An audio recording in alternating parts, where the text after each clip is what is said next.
Баршаңызға қайырлы күн достар, менің арнама қош келдіңіздер. Менің есімім Айкерім. Видеоны көрмес бұрын менің арнама тіркеліп алыңыз. Бүгін сіздерге өте қарапайым әрі өте оңай котлеттің жасалу жолын көрсететін боламын. Видеоны міндетті түрде соңына дейін көріңіздер.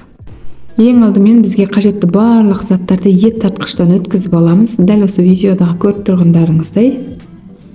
Енді өзімізге қажетті сәбіз бен пиязды да ет тартқыштан өткіземіз.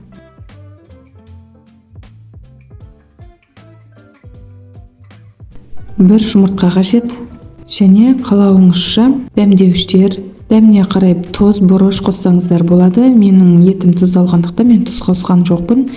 Енді барлығын жақсылап араластырамыз.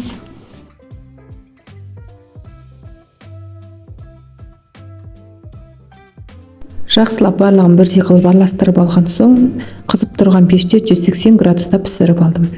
Астына осындай пергамент қағазын төсеп, дәл осылай форма жасап пісіріп аласыздар.